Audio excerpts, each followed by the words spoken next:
Hello and good day. My name is Brett Merkley, a doctoral student at Samuel State University in the ISD program. I'm also a registered nurse of 28 years, and so this has been a really interesting part of my life to move from a nursing professional background to an educational background in instructional systems design and technology. Let's just say the curve has been pretty steep for me because of my really clinical focused background as a registered nurse, but it's been an important part of what I want to accomplish thereafter in my career. But this dossier series will be a part two in two parts because of the mass volume of the video and the time. So this part one will address questions number one, and the part two video will address questions number two in this dossier questionnaires that were provided for me. We'll proceed to the next screen, and I'll address the first question today. And I'll briefly summarize my long-range goals presented in my dossier.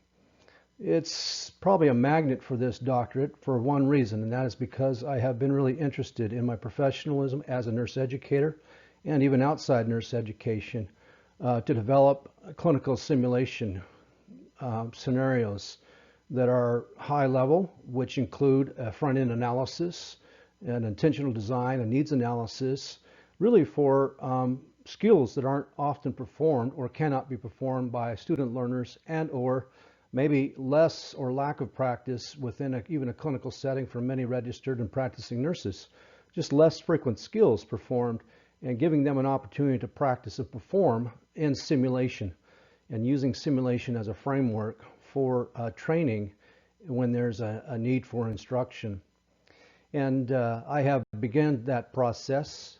I have started that long before, several years before I got into this program. I began to write scenarios at a former university I was at, specific for clinical simulation. And then I began to develop some scenarios for while I was in my doctorate, really doing the front-end design and using the Dick and Carey model to do the instructional design systematically for this scenario. And then I've also performed this semester and did the evaluation addressing the needs of the student learner and performing observation pre-sim, during simulation, and addressing students with just a general questionnaire, informal questionnaire, post-simulation, or what we call a simulation debrief. And so that's been really going to continue to be a part of what I want to accomplish in my career and research, is to continue to write and design high quality, based on evidence, based on best practice for instructional design, a systematic approach to the instruction, and then doing an extremely aggressive post-program or training evaluation using Kirkpatrick's 4 levels of evaluation, which I have done all these levels for this particular simulation. Now it just needs to be pieced all together in one. And this will be a first simulation of a series of 4 or 5 based upon skills that are less frequently performed by student nurses because of practice limitations or the infrequency or the type of facility they're in. They may not have an opportunity to practice or perform prior to becoming a licensed nurse. So these are becoming important parts of what we call preparing for practice readiness, which is already a big topic already among us. So that is what I've got. Many parts of that particular clinical simulation scenario is actually in my dossier, and I think that shows a pretty good evidence of my progress in actually going from the first semester and to present day, completing and really making that a really rigorously researched and is based on evidence, a clinical simulation, which has probably undergone more rigor for its design, for its purpose, for its evaluation, and for the establishing the need using evidence. So I'm pleased that that has been a project this during my doctoral coursework and making that a better product. Then what's the most significant competency you have acquired to support the acquisition, and how was it developed? Well, it's a combination using my my nursing background and my educational background as a nurse educator.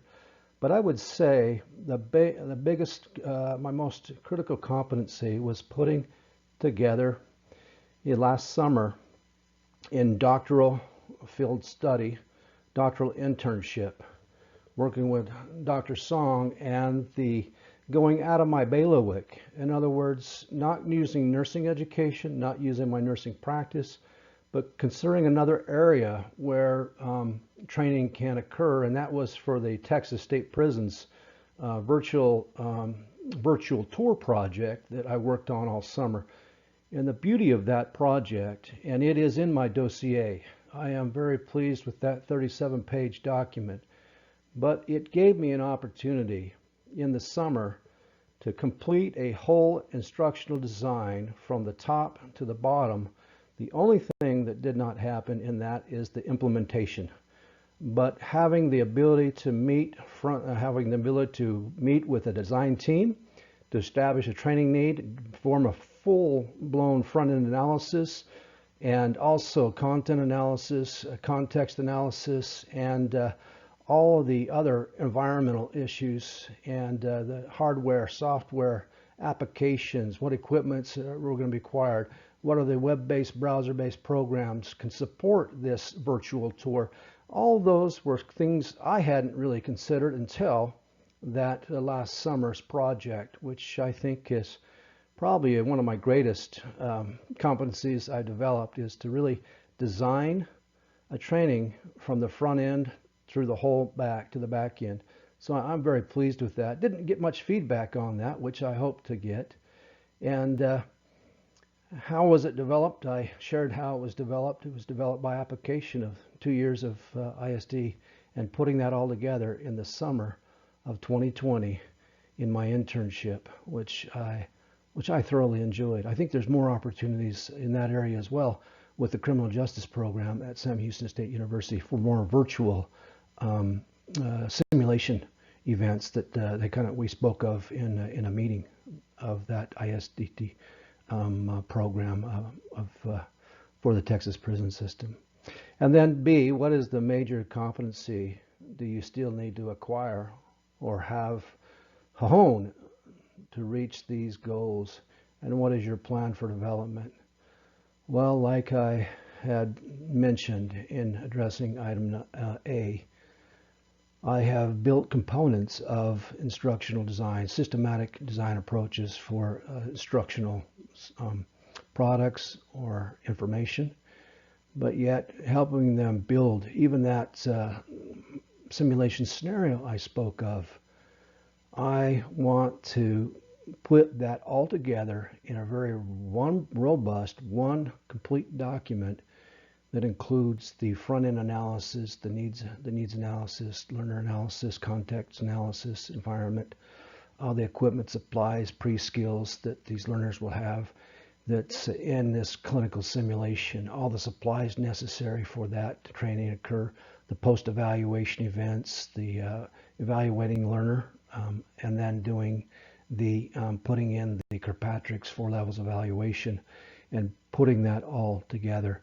Though that they have been pieced in parts, but yet that to be able to accomplish that shortly by the time I'm done with my doctorate or during this next year would be significant. And that's what I would hope to be able to create in many other simulation scenarios, that very same detail which I speak of in this first clinical simulation scenario I did for hypovolemic shock and need for blood transfusion. So that's what I need to do, is just basically piece from the designing the instruction to actually implementing the instruction, but then evaluating the instruction is yet something I need to be able to do and do it in one complete course. I mean, put it all together and run it. So in that clinical simulation will do that for me, I believe, is a great topic to do using technology in education in high fidelity and in clinical simulation training. So I hope that addresses this question adequately. The evidence is noted in my dossier.